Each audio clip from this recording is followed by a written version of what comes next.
Pre-recorded from Joe's mom's basement, welcome to a Wednesday Rewind episode of the Stacking Benjamin Show. Hey everyone, I'm Griffin the Intern, or like the pizza guy who knows me way too well calls me, the FinTern. Alright, I know what you're expecting.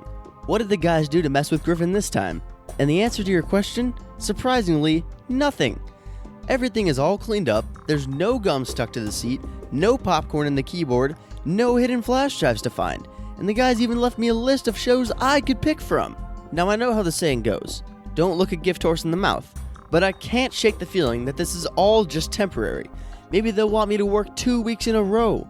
I can't be sure, which is why I just had to pick this show out of a list. Stacking Benjamins, episode 23, preparing for when things go wrong. Because what better time to prepare for things going wrong than when they're going way too right? I think that's some good advice that applies to working in the basement and your money. And remember, this episode came out years ago, so you should probably avoid taking any investment advice or calling in to win a giveaway. And by the way, Joe will announce this, but if there are any kids in the room, you might want to listen to Doug's open alone and then let them listen in. There are no bad words, but only because Joe's mom had the decency to tell Steve to bleep them out. I warned you, FinTern out.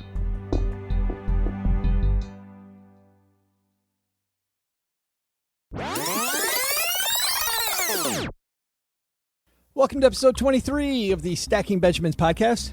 Hey, thanks to everybody for the notes about our new Friday short stack show. You're too kind. It was a great opening week this last week.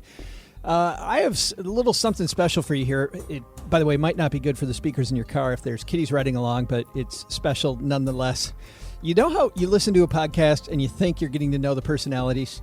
You think you really know who the people are? I get so many compliments about my mom's neighbor, Doug, and the work he does on the show, just how great he is. And it kind of makes my eyes roll because you people have no idea. I don't want to bash him because he's an important part of our cast, but you've got to hear what really happens in the basement. So I did this. He'll probably be mad about it, but this week I kept a tape running while I was between takes, and this is the kind of stuff we really put up with here in the basement. Let's have a listen. Let's do that again, and let's try to make it a little more upbeat, all right?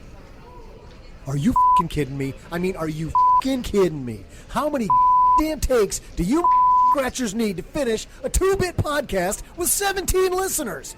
More people listen to me sing in the f***ing shower than to this piece of show. And oh my fucking God, if OG doesn't pull that mic out of his pronto, this will be the last time Joe's mom's neighbor Doug will be here to boost the ridiculous freaking ratings. I am out of here like a fat kid playing dodgeball.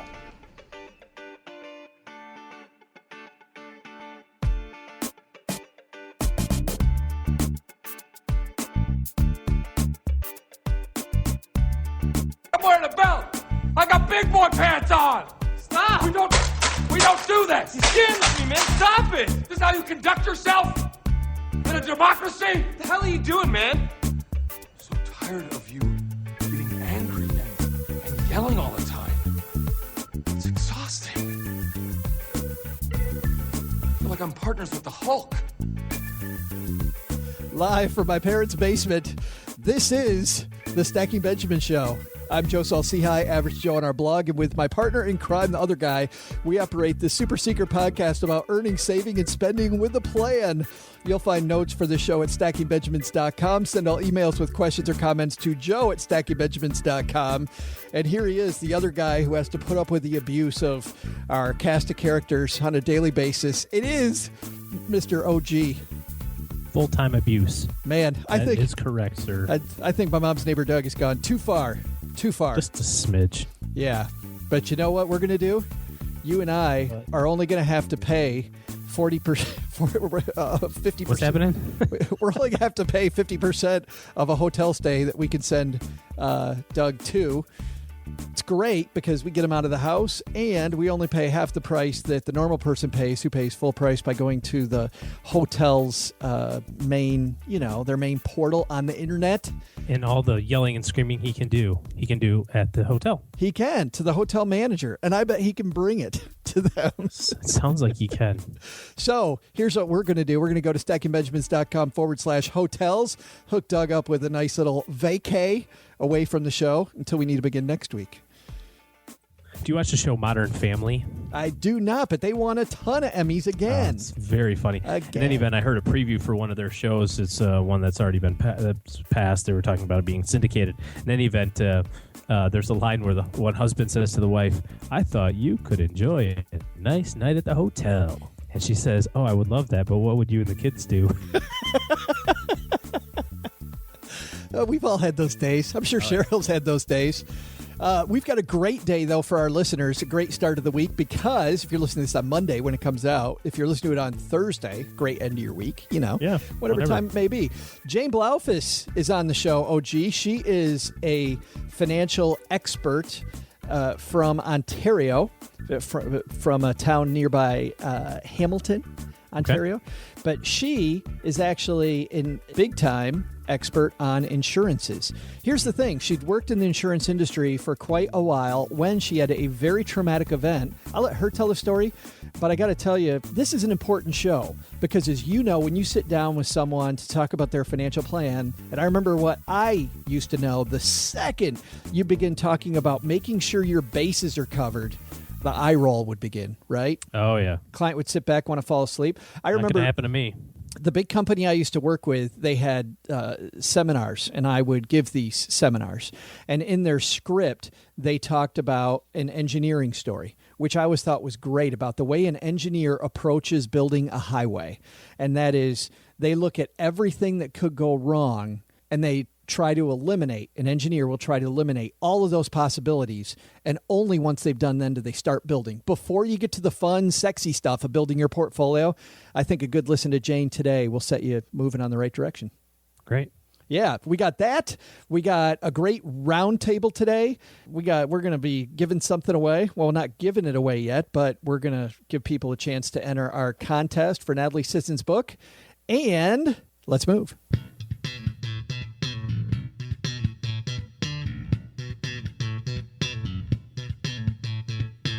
Well, as you know, OG, I scour the internet looking for all kinds of places to find interesting topics for the show. And I scour the internet for cat videos. We all have our jobs. One area that I look at. Great segue, OG. Pause. Awesome. How do I get back from cat videos? How do I bring the show back? One place, a lot of places I look are places that advisors go because, as you know, the things that advisors look at and the things that the consumer media looks at are often two totally different things. And I think some of the things that advisors look at are really good for the average consumer. Let's start here. Here is a piece we'll link to in the show notes at stackingbenjamins.com/23. Listen to this. Bellwether Pension Fund CalPERS is looking at going passive with their investments. So CalPERS is, if they are not the biggest OG pension fund in the nation, they think they are. They got to be the biggest. Retirement industry is closely watching. $260 billion Bellwether pension fund already has 35% of its assets in passive funds like ETFs, that type of thing. I'm sure they're not using the same ones you and I are. Anyway, they're talking about going even more passive. Passive-er. I thought this is interesting for you and I to talk about because a lot of what I've read over the summer is that if places like CalPERS go passive, we have all the big boys going passive. Does this mean that there is going to be more opportunities for active investments in the future? Or does this mean less opportunities for active investors in the future? Because some people think that as the big boys go passive, it brings up these great arbitrage situations that an active investor might be able to get their teeth into a little easier than when the big boys are active. Well, I guess it depends on what you believe. I believe that most investment return comes from behavior and avoiding stupid behavior. I think that the closer you get to large company type investments, your S&P 500 type fund, there's really not a lot of opportunity for that quote unquote arbitrage that you said. And so using an ETF or using some passive investments for larger cap investments, larger company style investments is probably fine. We do it all the time. Smaller company investments where there's much more return driven on research and things like that. I think that there's a little bit more opportunity. But historically, nobody can accurately predict the market, and not any fund manager is going to accurately outpace the market on any given year for forever. The way that investors make their money is on their behavior, though. So you find a good investment, active or passive, whatever is your pleasure, and you just don't change it. You just let it go. Yeah, historically, what's funny is you look at returns on some of these funds, active and passive, and then I believe this is a while ago now. This might have been 6 or 7 years that Charles Schwab, I think, went in and dug into their investor returns. The researchers do it, but nobody was identified. What they showed was the funds that people were in did far better than the investor did because the investor always made a move at the wrong time. That's Dalbar's study. They do it every single year. It's called the Quantitative Investor Behavior Study or whatever it is. They've done it for 25 years, and that's the same thing. Is that what it's called, the Dalbar study or whatever it is? The study or whatever it is. Yeah, there's a lot of hyphens. They have that right on the back end. Some other news also, these stories are all from NAPA, National Association of Plan Advisors. I like Napa. That's where we get all that wine from, right? These guys are far more boring. This is a different Napa? This is, unfortunately, the boring end. Yeah. FINRA, the Financial Regulation Agency. FINRA has approved a proposal requiring brokers to disclose recruitment compensation paid to them as incentive to move to a new firm. As you and I have known, kind of the dirty secret that I think a lot of investors don't know is when your broker moves from firm A to firm B, there is often a ton of money tied to that move. And you know, I mean, maybe it's the right move to make. We can talk about that. Maybe it's not. But do you think that having to disclose a recruitment bonus is a good thing? I do not. Why is that? Oh, crap. Follow-up question. Isn't that I was annoying? prepared on the first one. I knew the answer to that one. No. I don't think it's anybody's business. Clients have the ability to decide whether or not they want to move from Merrill Lynch to Morgan Stanley if their broker moves from those places, moves from Merrill to Morgan. The client's independent. They get to make their own decisions on that. It shouldn't be swayed whether or not the broker got a bonus to do it. People move their jobs all the time for bonuses. My wife, I told her for years she was underpaid, and then finally I said, well, just go check the market a little bit. She applied for a job in a similar field at a competing company, and they raised her salary almost 25%. They didn't even ask. They just said, well, we would pay you this. We don't know what you're making, but this is what you would make here. And it was 25% more. So, I mean... But just to play devil's advocate here, your wife moving from job A to job B doesn't affect a bunch of people who might end up paying surrender charges, might end up paying taxes just to follow an advisor from part A to part B. And if the client knows that there's a $100,000 bonus tied to this money if the advisor can bring it over, I mean, don't you think that the client should understand that might be... I would hope that the advisor would not have his clients incur taxes or penalties to move the money without having some sort of logical rationale. I mean, that would be no different than, you having, me meeting with a client who's an client of another advisor already, and maybe they're disinterested. Clearly. And I say, well, hey, why don't you move the money over here? I would assume that I've disclosed that it might cost them some money or whatever. Don't get me wrong, OG. You and I would make sure that our clients were taken care of in any move, and we would only move assets if it actually made sense to our client. But you and I have also worked in this business long enough to know there's advisors that aren't nearly that scrupulous. Well, there's Subway sandwich makers who spit in your food too. So, I mean, what are you going to do? Yeah, no, let's move on because it looks like that may also become law. A side note on that. So basically I should move a lot of times real quick so I don't have to. Yeah, do it fast, OG, with your practice, like 5 times. Here we go. Yeah. Saddle up, fellas. It's time to move. Just at the bottom of this article, FINRA, you know how they revealed this information? They revealed it via Twitter. And I love what the author, Fred Barstein, says here. Turns out That's irony. Yeah, that's what they say. He says, turns out FINRA has been an early adopter of social media. Go figure. The last thing, and I want to get your take on this too, a think tank proposes to scrap the current employer-based retirement system. So the 401k system, This think tank issued a deeply critical report on August 20th talking about how companies don't, number one, educate people on it, even though they're supposed to. Current requirements say that they have to. Absolutely. Number two is participation is incredibly low, and studies have shown that the poorer somebody is, the less they contribute, even though it's in their own good to contribute more. Also, people don't understand the tax ramifications of contributing pre-tax versus after-tax. So what this think tank says is that should be scrapped, and instead the United States should go to a mandatory participation where money's taken out of people's paychecks and employees are allowed to opt out if they choose. However, opt out is not the first thing. You're automatically in unless you fill out this paperwork saying that you opt out. The second thing is, and this is where my groan started, the money generated from these automatic payroll deductions will be funneled to, quote, nonprofit organizations run by independent boards that would, quote, professionally invest the proceeds. And immediately then I went, oh. The first half sounded a lot like Social Security, and that's worked out very well. Except for the fact that the government Except borrows for it hasn't. Yeah, except for the fact that we can't keep our hands out of the cookie jar. Yeah. You know what's interesting, OG, no though? interest in talking about that. That's disgusting. Yeah, is that when you look at the system they're talking about, I know this has worked in Singapore. Singapore is one of the most wealthy, the average person in Singapore, it's one of the wealthiest countries on earth, and people are required to put a percentage of their paycheck into savings. And because of that, everybody has savings. And it now has become a culture of savings. And what do we have in the United States? We don't give people many incentives for saving. What do? We give them incentives to go into debt, right? We give them a tax deduction for taking on debt, and it's a bigger tax deduction if it's bigger. So take on more debt, spend more money. We want people to spend every single dollar.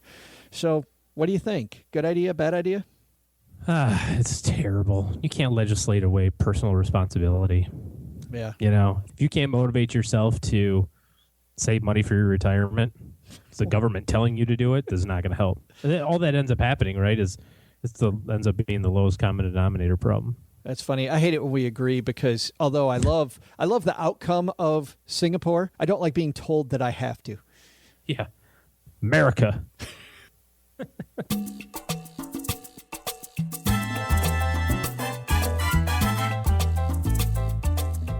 All right, she's upstairs, OG. Jane Blaufus. Better wrestle her away from Mom before Mom starts yapping her ear off. Well, your mom, not mine. My mom. Well, she could bore her to death too, I suppose. But she's really not been invited here before. That when Joe's... That would be hilarious. We should bring my mom on.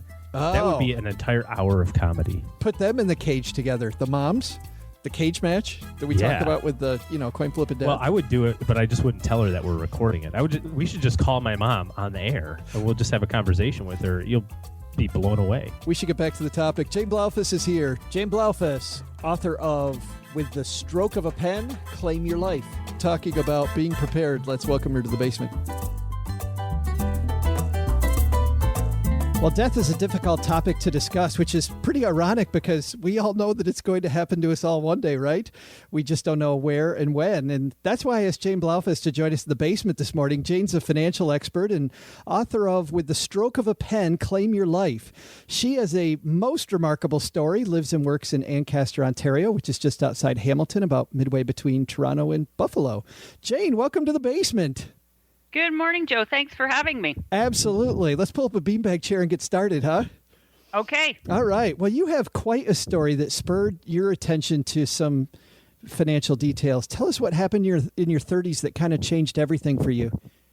Well, I had been in the financial services industry for about 16 years when my 39-year-old husband kissed my 12-and-a-half-year-old daughter and myself goodbye one morning, went out the door, and later that afternoon, a police officer walked up my driveway to tell me that he had been killed in an accident that morning. So life as I knew it just totally turned upside down, and I felt like I was standing on my head. Wow. People always tell me that they know what they'll do when disaster strikes. I'm sure that's not really true, is it? Well, I foolishly thought because I was in the financial service industry, especially in life insurance, that if anything ever happened to me, I'd be able to take care of it. No prob. Well, it's very different when it happens to you.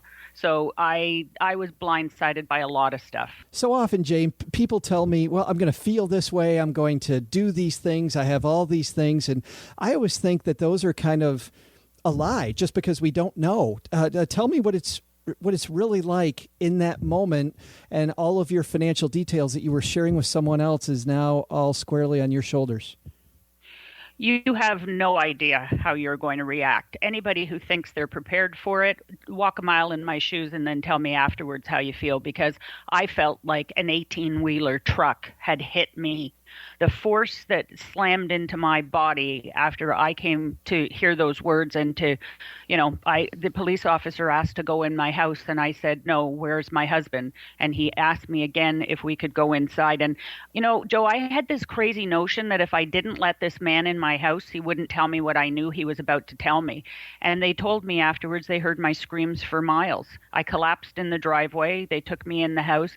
And I just, the pain was excruciating, literally excruciating. I ended up on my living room floor screaming at the top of my lungs, and I couldn't stop myself.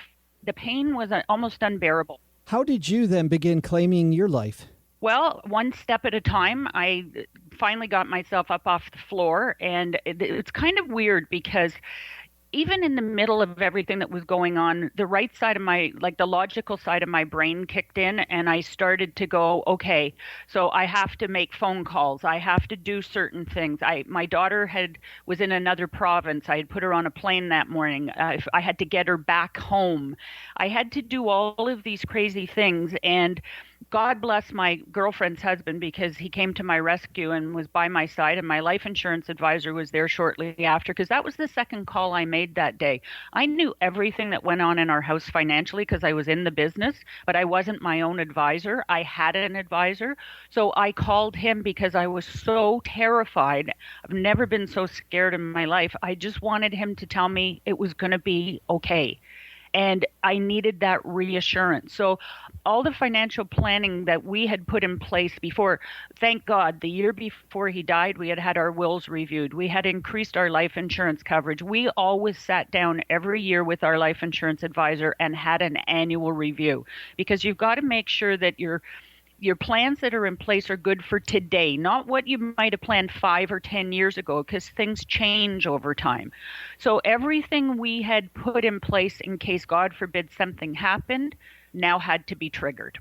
And the thing was, my parents stayed with me for 3 months after my husband died, and I was incapable of telling my mother when she asked me if I wanted peas or carrots with dinner, which one I preferred. I was in such a mental fog that I couldn't even make those minute decisions. And here I am in a situation where I have to trigger the most monumental financial decisions of my entire adult lifetime, and I can hardly decide what I want for dinner. You're right. I can't imagine. You spend a lot of time talking to advisors, and you talked about how your life insurance advisor, you wanted them to just say everything's okay.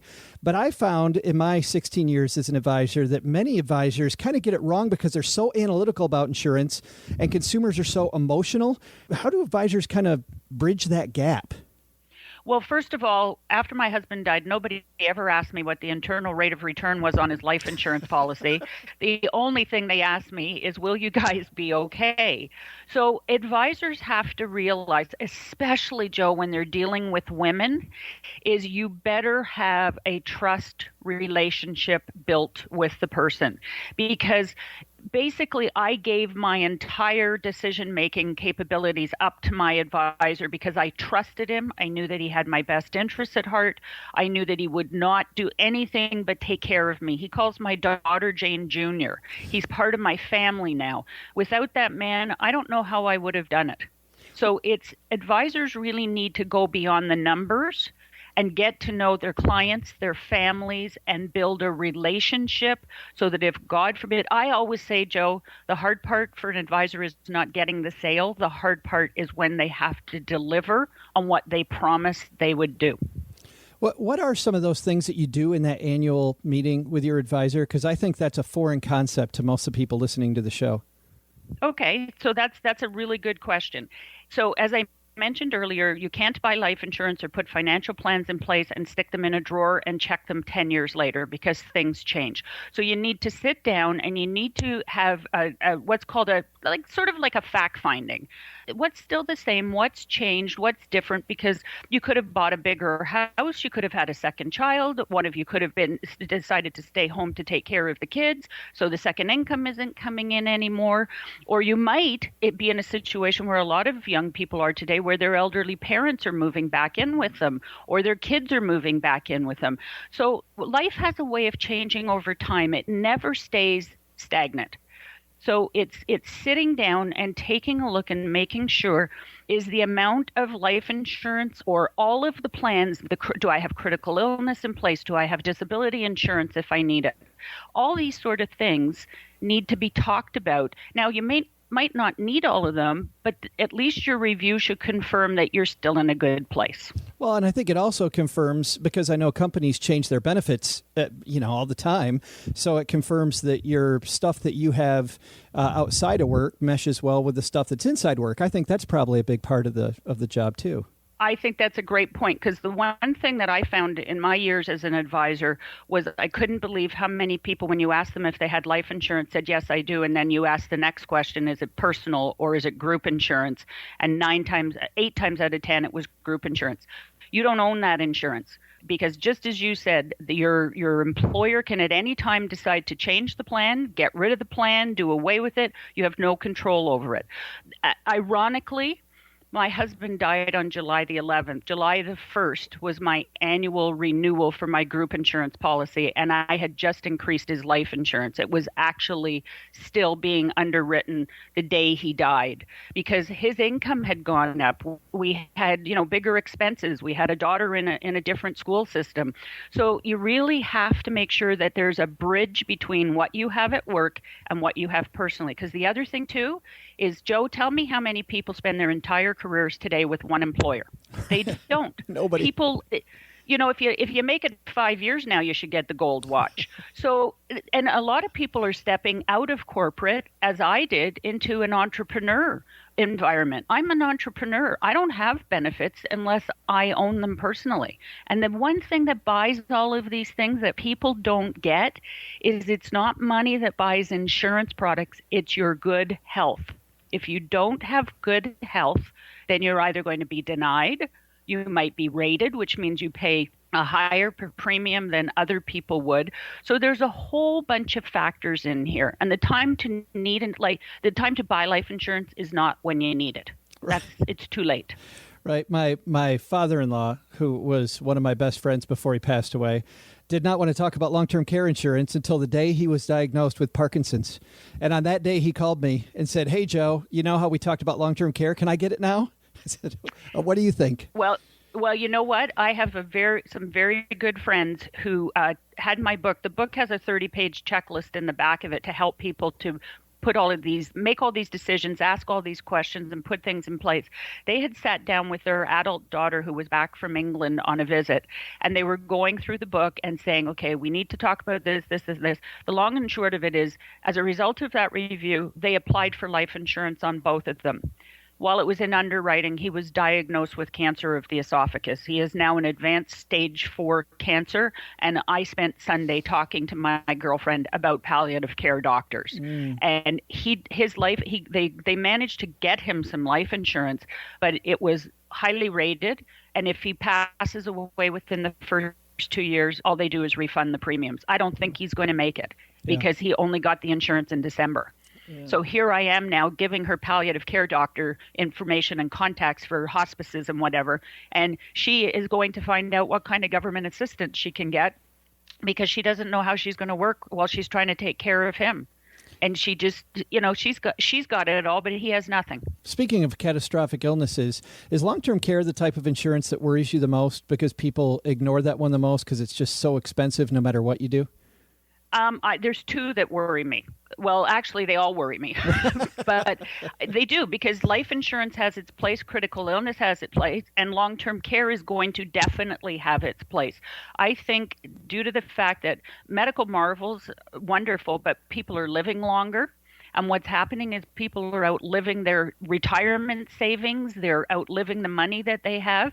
And they're thinking, oh, no problem. If anything happens, the government will take care of me. Well, no. In Canada right now, it costs close to $4,000 to $5,000 a month for long-term care. Yeah. People, they're just not getting it. And we've got to start talking about this more, because right now in Canada, every day, almost 1,500 boomers are turning 65, and this will continue until, I don't know, I can't remember the exact date, but well into another decade from now. They're turning even twice as much as that in the U.S. Like the sandwich generation, and the issues with that is becoming catastrophic, because parents are moving back in with their kids. Kids are becoming caregivers to their elderly parents. They've still got kids that they've got in school that they have to get through university.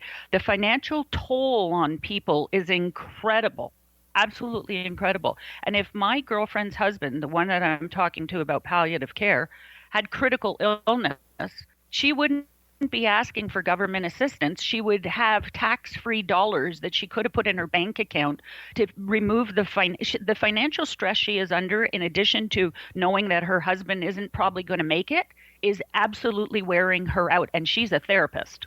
Well, and the issue for me, Jane, isn't just that she has enough money. Well, it is that she has enough money to live on, because he may end up, let's say that he needs in-home health care. He may go through every dime that they have. And let's say she lives another 30 years, Yep. And now what does she live on? Because taking care of him just costs them everything. Well, the type of cancer that he has, good point, because the type of cancer that he has, they gave him extremely aggressive radiation to stop him from being paralyzed. And her question to me was, I don't know if we can continue to live here if he ends up in a wheelchair. What do I do? So there's so many things people don't think about. But again, you're right. She's going to eat up she's the main breadwinner in the family. Yeah. So if she can't work because she's taking care of him, it's not going to come in from anywhere else. We're talking about morbid topics here, but I want to talk about your book, because while your book covers some morbid topics that are going to happen to all of us, it's really an inspiring story. Tell us about the book. The book came out of 5 years of somebody knocking on the top of my head, and I'm looking upwards as I say that. And I finally figured out what God was trying to tell me. But I didn't want to just write a motivational book, because back to your comment at the very beginning, people are scared to death about talking about death. Two things in life are certain: death and taxes. If they don't tax you to death before you go, you'll get taxed afterwards. So what I wanted to do was I wanted to empower people. I wanted to equip people with knowledge, education, questions, to take that big financial planning elephant that's in the middle of a room. Men put a blue blanket on it, women put a pink blanket on it, and hope it will go away. But it doesn't. The fastest way to get stragglers at a cocktail or dinner party to go home is don't yell fire, just bring up death. They're gone. They're out the door. So this is not something people usually sit around and talk about. So the book is it's a tool to help people. We shared our stories in hopes that it will help one family never to have to go through some of the things we went through. Well, and how do people get it? They can get it directly from my website, www.janeblaufus, and that's BLAUFUS.com. It's also on Amazon.ca, and it's also on Kindle. Okay. Is it on Amazon, the USA version? No, it isn't. It's on the Canadian version. Well, we got to smuggle you across the border, Jane. Okay. You know what I'll do? I'll link to your book page on our show notes at stackingbenjamins.com/23 also, so that people can get it there. And I know that you're going to help us out in October, because one of our listeners who can guess the voice in October is going to win your book also. So thanks for doing that. They are. If you had one piece of advice for somebody just starting out in life, just beginning and everything is happy and wonderful, what piece of advice would you give them? I'll go back to a comment I made earlier. Good health buys life insurance. You may not think you're going to die tomorrow. You may not think that, you're going to become critically ill or all of those things. But if you want to be in control of your money and your future instead of it being in control of you, find a financial advisor, build a relationship, and start to build your financial portfolio so you are in control and not the rest of the world. All right, let's get this over with. And here for this week's trivia, it's Joe's mom's neighbor, Doug. In general, if interest rates rise, what happens to bond prices? I'll have the answer later in the show. Hey, I got an idea, OG. I bet you want to give something away. I really want to give something away.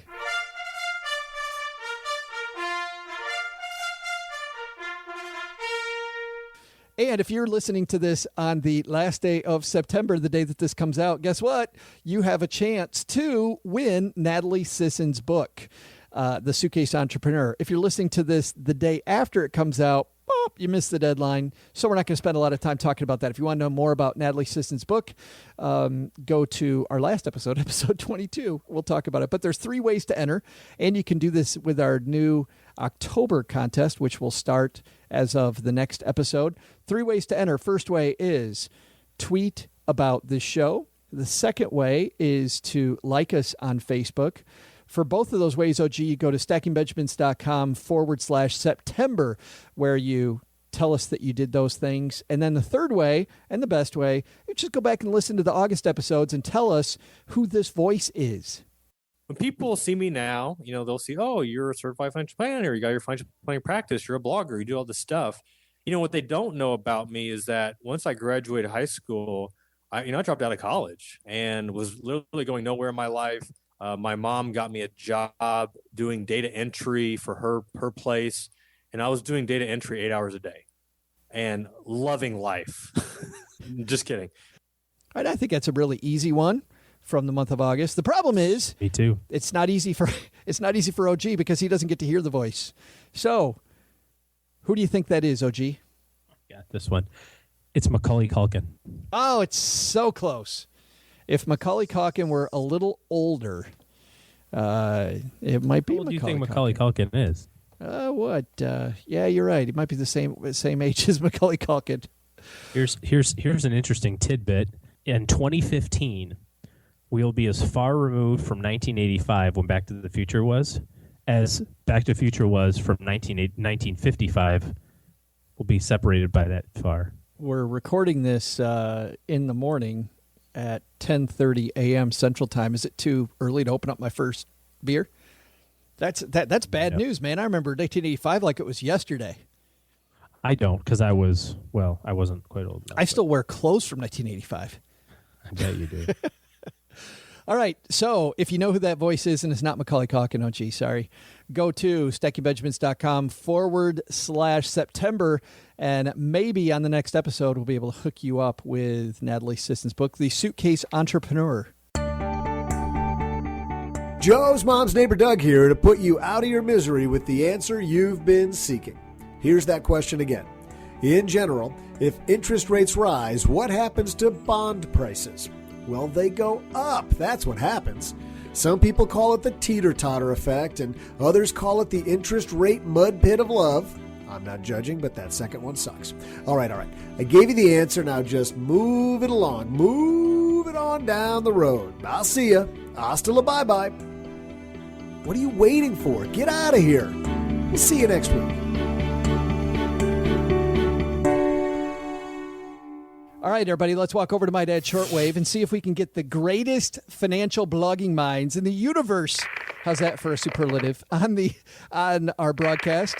And from the great state of Georgia, it is Miss Paula Pant from Afford Anything. Have you noticed how the greatest financial minds of the universe are always from planet Earth? That is weird, isn't it? We have a monopoly on great financial minds on this planet. That is, if we think of all the great resources that the Earth has.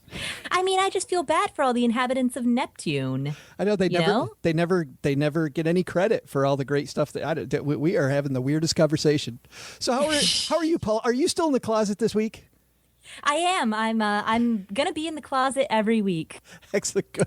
That's great. Do you ever come out of the For closet? those of you who are wondering, I'm literally doing this taping from a closet.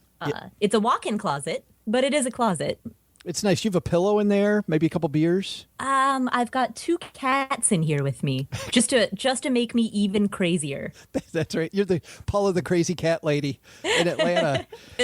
And up the coast, we have in Boston, Massachusetts, the man, the myth, the legend. It is from Mom and Dad Money, Matt Becker. So I have to be honest, most of my investment knowledge comes to me from a source that communicates from Saturn. So not all of the great investment minds are from planet Earth. Yeah, now you're sharing your secret only with this podcast, right? Exactly. You guys are the lucky few. Yeah, that's and I think it is just a few. Is that correct? That's right. It's my mom, my grandma, right? That's good, Matt. Couple of cats. That's right. Matt steps up with the left jab after 10 seconds. Well, I'm glad you could be on the show. Tell everybody, because I love your site, tell everybody what Mom and Dad Money's all about. Sure. So, my goal is to communicate financial advice, particularly geared towards new parents, kind of a position I'm in. I love talking about investing. It's one of the things I'm most passionate about. So I'm happy to be on here today to kind of get into that a little bit. Yeah, it's going to be fun, and I'm so glad you could be on. And we're going to link to your blog at the show notes at Stacking Benjamins. But let's get into it. Paula wrote an awesome piece from a couple weeks ago. We normally have stuff from like the last 7 days, but you know what, Paula? This piece was so good that I had to circle way back. You wrote this on the 16th, and it's about investing. Tell us about it. Oh, Joe, what you mean is everything I've written in the last 7 days is terrible. I would never say that, Paula. You would think it. No, okay. So this piece is about. Well, I wrote it because a lot of people conceptualize investing to be something that's very risky and very aggressive, and I'm gonna go drink some beer and eat some nachos and invest. Woo! And then I'm gonna deadlift 350 pounds. That is what people do when they invest, right? Of course, that's what I do. I'm eating nachos right now. Right, and I'm deadlifting right now. In fact, I think I'm deadlifting this podcast. So I wrote this post about how investing should be approached as a Zen practice, something that's completely marked by the sense of detachment, where you before you make the investment, obviously you study, you read about it, you think about it, you come up with an investing philosophy and a plan. But then once you actually take that action and commit to what you're doing, you just let it go and accept that you have no control over what's going to happen, and let go of the outcome. And I advise people, don't even think about it as real money. I mean, normally I tell people, this is the opposite of what I normally tell people. Normally I tell people that when you're making a spending decision, think about how many hours of your life that item cost you. If you go out to dinner and pay $70 for like a fancy restaurant meal, how many hours did you have to work after taxes to earn that money? With investing, it's the opposite. You have to completely let go of all of the work that you've put into that money and just let it out into the ether and detach. Yeah, and it sounds good in practice. I mean, in theory, but I think about risk in the portfolio. It's very difficult. And I guess being Zen is pretty difficult. I mean, Matt, are you Zen at all about risk in your portfolio?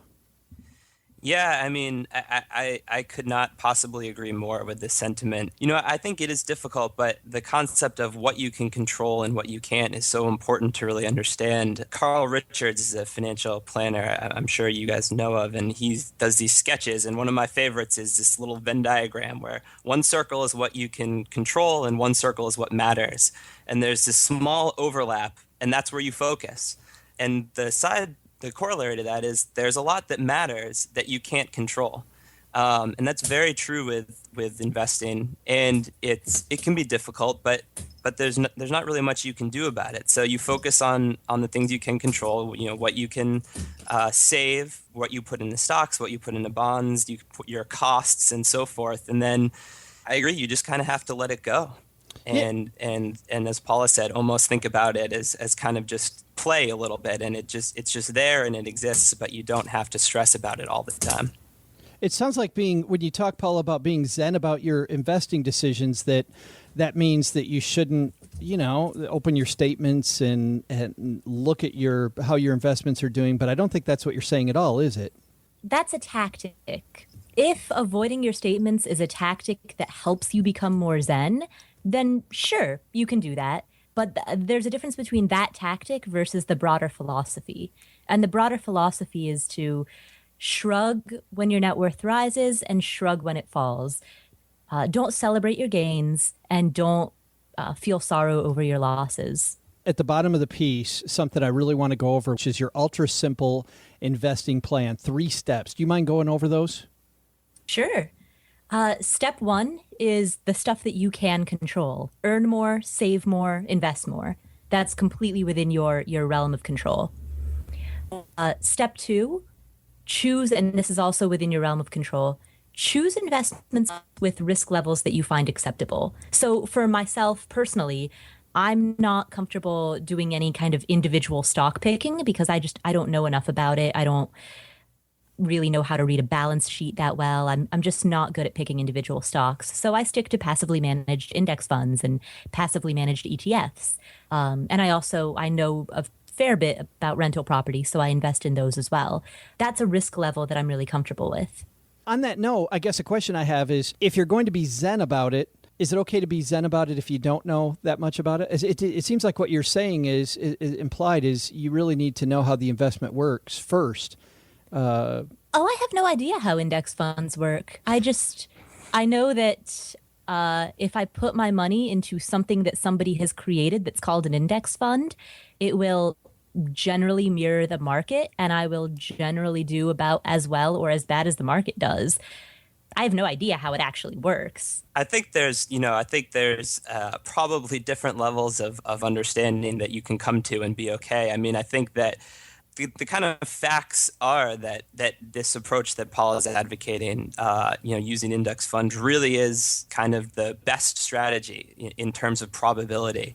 If you can be okay with doing that and not really understanding it, then I think that's fine. I do think that there are people who, if they don't understand it, will be more inclined to panic at the wrong times.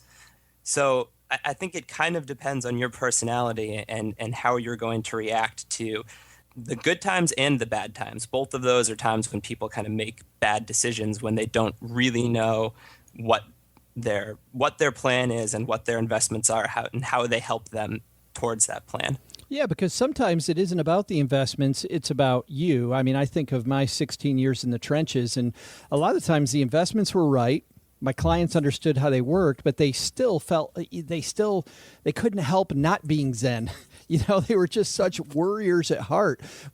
Are there times when you say people shouldn't be invested or they should back away from the table? I mean, how do you teach somebody, Paula, to get this nature?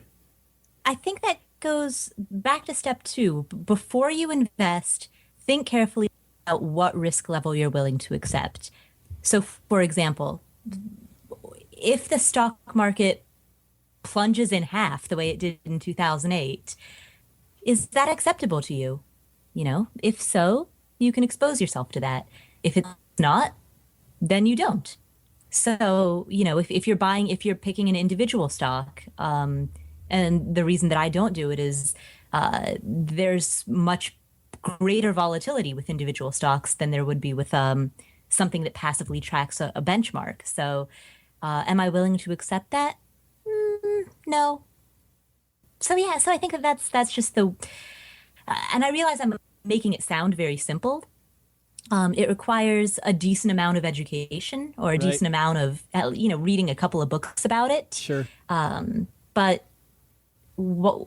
it's really more about, it really still is more about mindset. Even if you're trying, let's say you're a starting investor, if you go in looking for Zen, I think you're in a better place than somebody that goes in thinking it's going to be a hot up and down. I got to move my stuff all the time. It's got to be sexy. I mean, is that what you're thinking, Matt? Yeah, I mean, I do think there's a certain amount of education that's important and kind of understanding where these returns are coming from, and that for the most part, it's really not your specific choices beyond kind of how much you have in stocks, how much you have in bonds. It's really just kind of what the markets are doing. So to some extent, you have to know that, and you've got to do some research and have at least an awareness of that going in. And then beyond that, I think it just kind of takes some experience. One of the concepts that I kind of like is the idea of starting with kind of a middle ground investment strategy. So kind of, let's say like 50-50 stocks, bonds, and then, see how you feel when the market's going up, see how you feel the next time it kind of comes down, and adjust. And if you can, do Paula's advice of observing without emotion. Just try to keep that in mind and understand that it's all part of the process, and register your reactions as it happens, and you might need to make some adjustments based on that. But I do think it takes some experience, and you're not going to be perfect at this going in your first time. Yeah, Paula?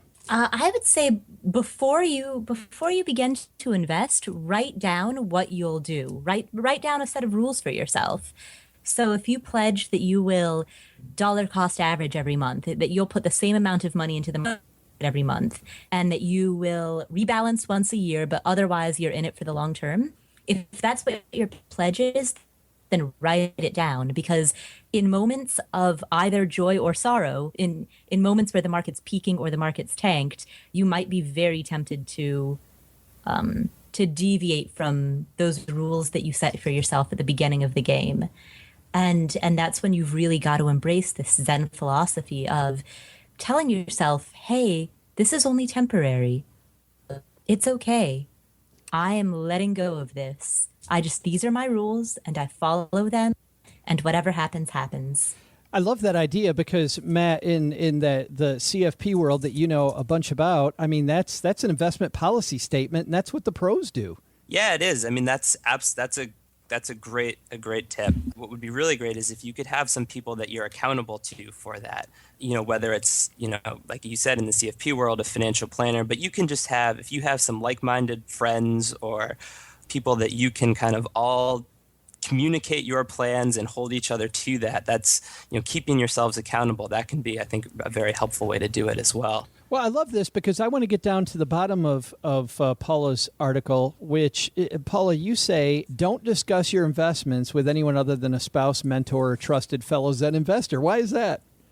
Because other people will react.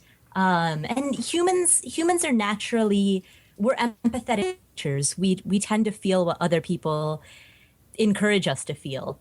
And so if we talk to somebody and their reaction is one of either panic or celebration, then we may be tempted to fall into that same type of groupthink. Let's take real estate, for example. I know a lot of people, like if I have to make a major repair or improvement to one of my properties, like a couple of weeks, one of my HVAC units just went kaput, and $2,000 later, the problem was fixed. I don't really blink when that happens because I've just accepted that as a cost of being a landlord, and that's just par for the course, and it's part of the game, and these things happen. But there are other people who would be like, oh, tearing their hair out. Oh my goodness, I just had an unexpected $2,000 expense. What do I do? Oh no, it drove my profits down for the year. Yeah. So I just don't even talk about this with anybody because I don't need to hear that. I don't need that influence in my life. Yeah, they don't. And go ahead, Matt. I just want to say along those lines, like the news is maybe the worst for all of this. I mean, you listen to NPR or whatever, and it's the stock market went up this much or down this much, and this is what the Fed's doing. This is how you need to react, and it's crazy talk. And that kind of information is just going to make you crazy. If you don't have any idea what the stock market is doing right now, I think you're in honestly pretty good shape. Well, imagine if you got on an elevator and your two choices were soar or plummet, which is the way they describe the stock market on TV almost every day, right? Stock market soared Right. today or it plummeted. I mean, everyone's rich or everyone's poor. It's just, it's crazy. You know what I thought of, Paula, when I read this at first, when you talked about the Zen of investing? If you guys have read David Allen, which he's a great organizational expert about getting things done. Getting things done. I've read that. Yes. Yeah, and he talks about the Zen. The first thing I thought about is you want to be like water, where you can flow the way that. And I love what Matt says. You don't want to flow the way the TV tells you to flow. You want to be open to flow the way your goals are going, with your investments. When's the right time to back down the risk in your portfolio? If let's say that you're Zen, but things are going pretty badly. When do you got to pull the ripcord? I wouldn't do it because things are going badly. I would do it only because something fundamental in your own life has changed. So it's appropriate to dial down your risk level as you age. Been in a major car accident and it's going to limit your ability to work and to produce an income from this point forward. Okay, that's a reason to reevaluate. The market's doing badly. That's not in the rules. That's something that you've just got to let go because it's outside of your scope of control. Yeah, I absolutely agree with that. I will say that I think that one of the most important things you can do and this goes right into the Zen philosophy, is just be consistent. But along with that, when you start along this path, it's very hard to get it exactly right. And I think as you go through ups and downs, as Paula said, don't necessarily react because the market is up or because the market's down. But if you can't handle kind of the risk level you're at, then that could be a reason to switch. But it's not a temporary switch. It's okay, I was in too deep. I need to, based on my investment personality, kind of be, in a little bit in a safer territory. And that kind of adjustment is okay if it's done with a long-term view and if you don't find yourself doing it all of the time when the market's moving. Well, that's just learning, right? I mean, you should expect yourself to learn more. That's fantastic. Well, guys, unfortunately, it's all the time we have for that, but thanks for bringing it this week, Paula. That's a really cool piece. Oh, thank you. And we will link to it on the show notes at Stacking Benjamins. So let's talk about what's going to be on your blog this coming week. Paula, ladies first. What's happening at Afford Anything? So a few months ago, I announced that my goal is to travel to 30 countries before my 30th birthday. And I'm flying to country number 30. So I'm going to announce where I am and talk more about the completion of the 30 by 30 goal. I know where you're going. And I'm jealous. You can just pack me in a suitcase, Paula. I'll be fine. I'll put you in the pet carrier, like a cat carrier, and have them store you in cargo. Perfect. That'd be great. Only slightly creepy and weird. That's all right. I'm okay with that. I've been called worse. Matt, what's going on at Mom and Dad Money this week? Well, I don't know how to follow that up. That is cool. Let's see. I have my wife and I just finished our first car purchasing experience, and I've been writing about that. I've got another installment in my series on how to kind of navigate that process. And I'm also, another very exciting topic, I have just done my first oil change. I'm becoming a master mechanic. And I'm sharing my experiences there, so you can check it out. I love that. I'll link to that on the show notes. And changing my oil that's something that's important to know, so that you know that you really don't want to do it yourself. That you never want to do it again. Yeah. Like, it's funny, when I started off in financial planning, it was back in the days when we could do telemarketing. It was horrible. You would call a bunch of people you don't know and try to get them to come get advice from you. It was rotten. I could write a book on that. But this one woman was talking about just how hard a job it was. And I remember the manager going, "Oh, really? This is hard? You're sitting in an air-conditioned room in a suit, and you're talking on the phone. There are people down in 95-degree heat laying concrete." Right. You don't want the job. Not that there's anything wrong with laying concrete. That could be a great job, but air conditioning and a little bit of rejection ain't that bad. So it's all perspective. That's right. All right, guys. Well, thanks for a great week. Thank you, Joe. And thank you, Paula.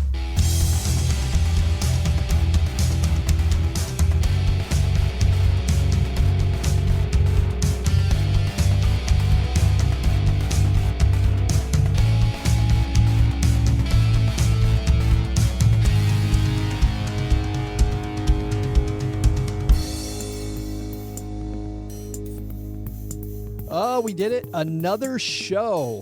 Are you kidding me? Oh, that was easy. Hey, we got to tell everybody, if you missed it this last Friday, we had our first episode of The Short Stack, which appears if you subscribe to the show on iTunes. Now this week also, OG, we are on the Windows Phone platform, the Windows 8, Windows Phone podcast platform. We're also on the BlackBerry app, the now formerly known as BlackBerry, with their sale that happened, last week? And we are also on TuneIn. So we're on new platforms every day. So whichever way you like to get us. By the way, I think we're on just about everywhere now. If there's a way that you want to hear this podcast that we haven't mentioned, you should email me at joe@stackingbenjamins.com. But enough about that. For those of you new to the show, you know that at this point we're done talking about finance and financial planning. And at this point, we're talking about movies because OG and I, we like to go see a flick or 2. Or 6. Or 9. And you saw a good one this week, I think. We'll see. We'll hear your review. It's one that I'm going to go see this afternoon. It is called Prisoners. Happy Thanksgiving. Happy Thanksgiving. Anna, wait until we're invited. Oh, for God's sake, Keller, get the hell in here. What? He actually sings in the shower. So. I do not. Yes, you do. Mommy, can I take Joy to our house? And wear a hat, please. You're just getting over a cold. Joe, you wear a hat, too.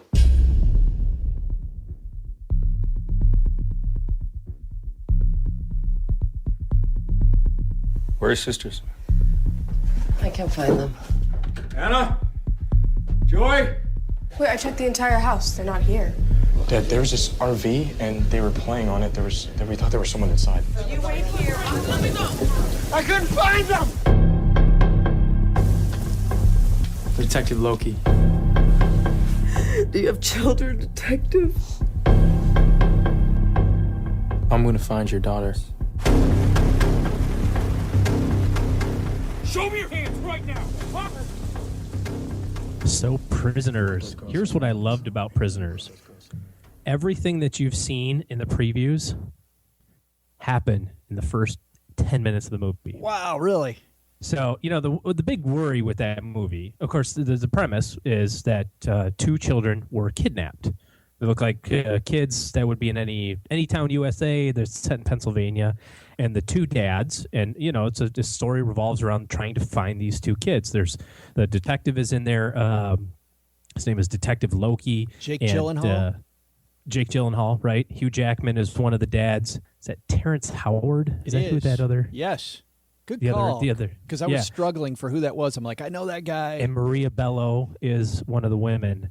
And I didn't recognize the other one. But anyway, full of actors and actresses that are names and people that you'd recognize. And the story revolves around this, it starts out with this family who goes to their friend's house for Thanksgiving. Girls go outside to play. Can't find them. They're presumed kidnapped. And so enter Jake Gyllenhaal's character, and the story is these 2 dads and the detective trying to find their daughters. And tons of twists and turns and all this other sort of jazz. But I love the fact that as you're watching the movie, if you saw any of the previews, you're watching, you go, oh, I saw that. That was in the preview. Oh, that was in the preview. That was in the preview. And then that's all that was in the preview. There's nothing else. So it's not like House, what is that called? Cabin in the Woods, where they kind of give it away. I didn't see that movie, but I hate when you see all the good parts in movies. Yeah. Or all the funny parts in previews of, this is not a funny movie. No, this is a thriller. It is awesome. I think, for me, it was my favorite movie of the year so far. Wow, that's saying a lot. Well, what do you like about it? I don't remember what was number 2, but I walked out of there going, best movie of the year so far. That was it. So now we got a couple good ones coming up too, by the way. Oh, we got a ton of good ones. But it just kept you on your toes. Yes, it's a thriller, so it's the kind of whodunit, and you're trying to follow along and stuff like that. So I really felt like if I would have paid better attention, I could have solved it faster than I did. But I was just there to kind of just soak it all in. I wasn't really nitpicky, and I read some reviews about it afterward that were like, oh well, they didn't tie up this loose end, and this is baloney, and I had, whatever. But it's a very good flick. For a wide release movie, it got a very respectable review, especially for this type of movie, which generally doesn't get wonderful reviews. More of an action type. It was, I think, 78% on the Rotten Tomatoes scale. Yeah, really, pretty good. The other good piece. Hold on. The other great piece about this was that they showed the preview to, at least in my theater, they showed the preview of a movie coming out called Lone Survivor. And it's based on a book by Marcus Luttrell by the same title, Lone Survivor, about a Navy SEAL team in Afghanistan. And if you haven't read the book, you have to read the book Lone Survivor. Absolutely, positively. If you have one book in your life left to read, you have to read this book. Wow. So I'm hoping that they make the movie as good as the book was. But I was excited to see that as well. There's a lot of good stuff coming up between that then and now. But when I saw that, and that's chock full of good actors too, so that'll be if they stick to the story of the book, which is about this Navy SEAL who, he's the only one who survives actually, but hence the lone survivor thing. But it's about his truth in advertising. I don't get emotional when I watch movies or read books. It's just because I'm a dude, and dudes don't feel that way, man. But I was telling my brother about it, and he's like, maybe I'll have to read it. I said, listen, when I read the book, I had to set it down because I was sobbing like a sobber would be sobbing. So great book, Lone Survivor. My 2 recommendations: go see Prisoners, and if there's a preview for Lone Survivor, go to the library and pick that up and read it. Your ability with words, I was sobbing like a sobber, just knows no bounds. I know. I was sobbing like a guy who sobs. Yeah, I got to put in another plug for something that came from this movie, which is the guy in the, like I said, I'm seeing the movie this afternoon, so I don't know what part he really plays, but the guy who's the obvious suspect, the guy that's the guy that very little brain apparently, that guy is in another little movie OG that came out, I think last year, called Ruby Sparks. Okay. Ruby Sparks was a really good movie. He plays the main character. He is writing a story about a girl, and he's making her up, and as he makes up the girl, she appears. You know that Will Ferrell movie where he is a part of Emma Thompson's imagination? Oh, yeah. It's one of my favorite Will Ferrell movies. Yeah, and a lot of people think that this movie is like that because on a very superficial thing it is, but it's the same type of thing where she becomes real as he writes her. But the movie, about a third of the way in, takes a right-hand turn. I think I might have even talked about Ruby Sparks back on Two Guys and Your Money a year ago. I'll look that up and see. This week, I saw a movie that is not out in wide release, and I can't figure out why. My movie is called The Spectacular Now. My name is Sutter Keeley. I got everything that I need right here. I've got a job, I've got a car, I've got a beautiful girl. I was the life of every party. You gotta live in the moment. It's about this. This is beautiful. Woo! Hey. Hey. Where the hell am I? Do you live around here, Sutter? How do you know my name? You go to the same school. You're, I'm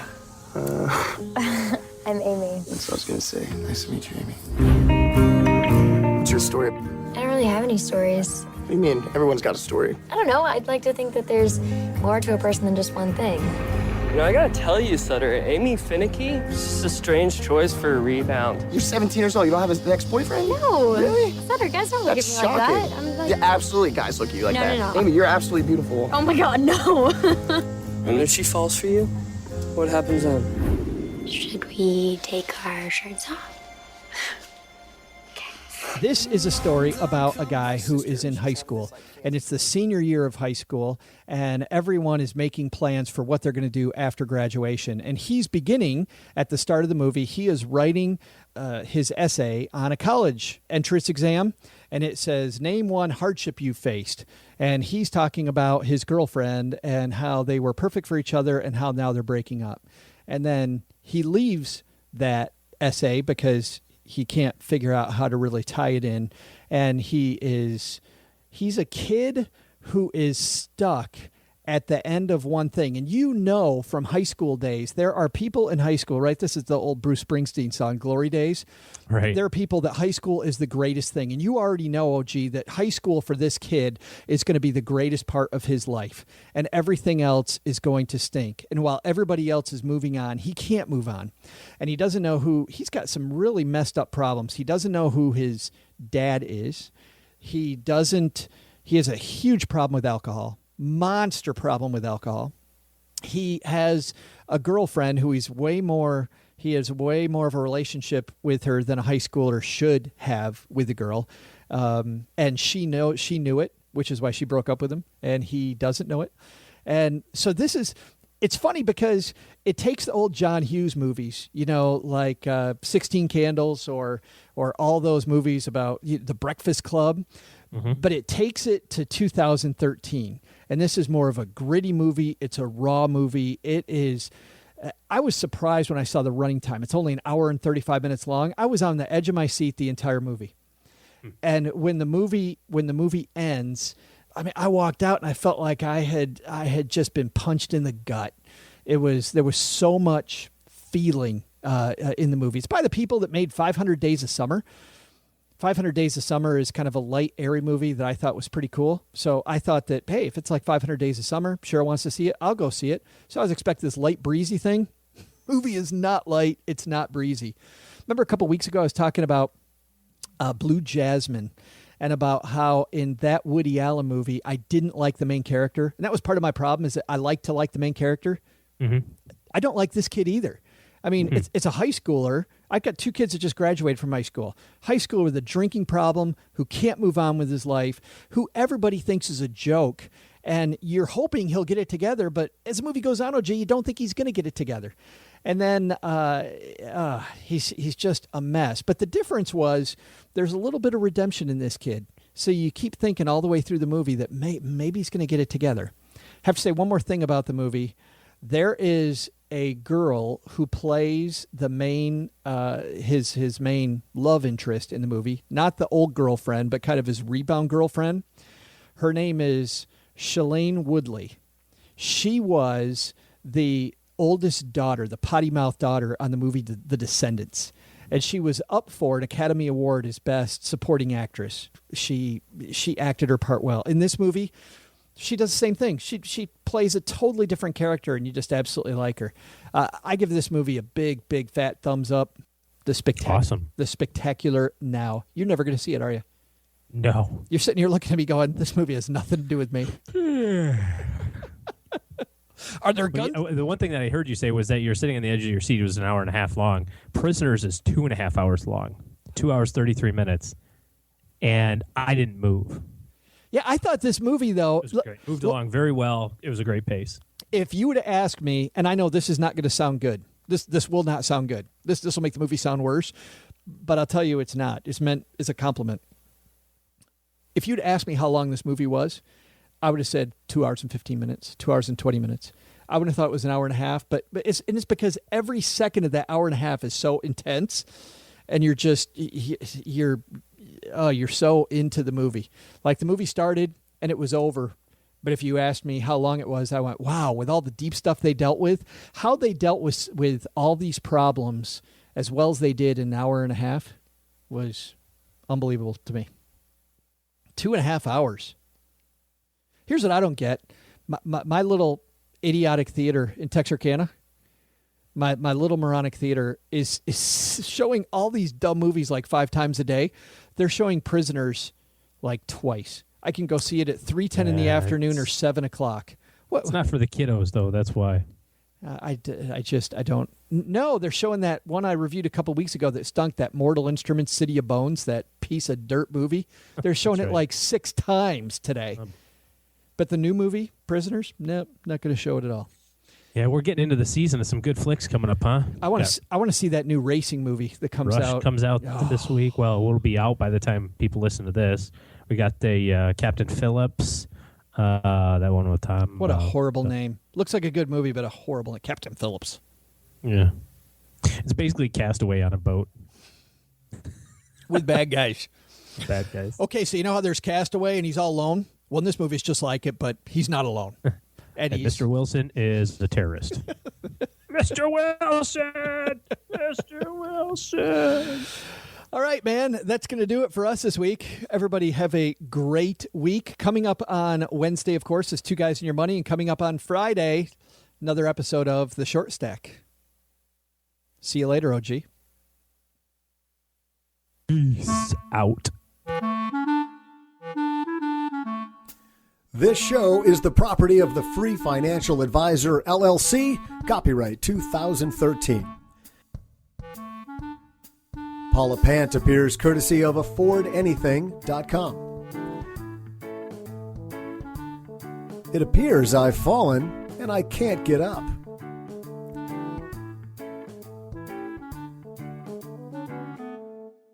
Now go eat some nachos and deadlift.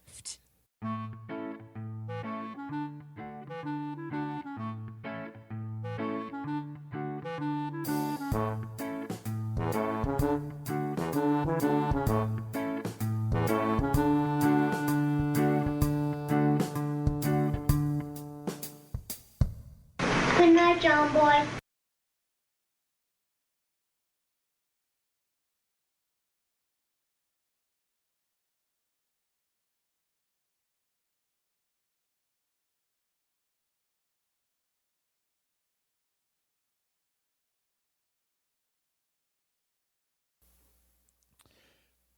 All right. I don't know if this story will hold a candle to the story of the hawk last week, but I have another dorky story. You know how on our Two Guys and Your Money episode on Wednesday, we were talking about negotiating, and I was negotiating to have 2 trees cut down. I mentioned there were 2 dead trees.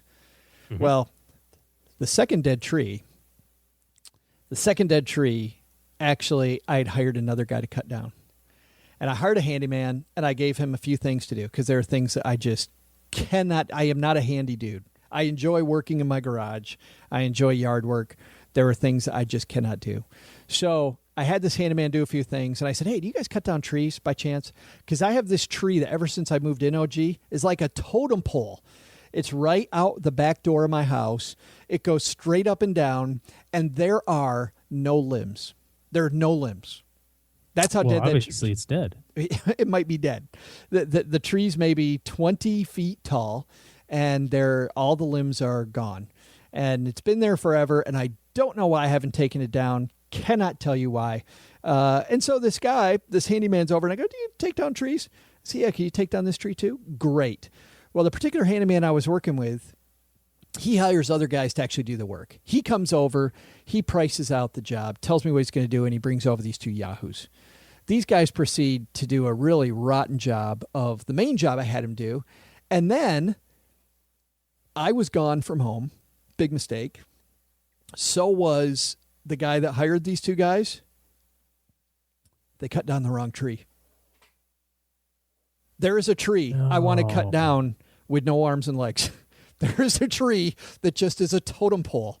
It's really obvious they cut down a different tree, which had some dead limbs, but there were parts of it that were still alive. They cut it down. So I call up the guy. His name is John. I call up John and I said, hey, John. He goes, hey, Joe, how you doing? Oh, I'm doing pretty good. Saw the guys got the work done. And he goes, yep, they're all done. And I said, they cut down the wrong tree. And then he says, yeah, I saw that. He wasn't going to bring it up until I brought it up. Oh, boy. Yeah, and then I know I'm in trouble. I'm like, yeah, so how are we going to fix that, John? And he goes, well, we can't put the tree back up. Really? You don't have your magic wand, John? So here's what I said. I said, okay, well, you got to do something. He goes, I'll tell you what. We have this other job we're working on, but they're waiting for something this afternoon. I'm going to send them back out there. Send them back out there, and I'll do it for free. Great. Okay. Fantastic. I would have been happy. Well, I wouldn't have been super happy, but I would have been fine. So unfortunately, when they came out, I had to go run an errand. And I came back, and you know where this story's headed, OG. They cut down the wrong tree again. Oh, my God. They Are you kidding me? No. They cut down. Now, as I told on Two Guys and Your Money, I live on a lot where if I said I had 30 trees, that would be less trees than I probably really have. It's a very wooded lot. So there are opportunities to find half-dead trees still all over the place. And there are. This would be, if I decided to do it, this would be a tree cutter's dream, a tree trimmer's dream, just going in and cutting all the dead stuff out of a lot of my trees. But, yeah.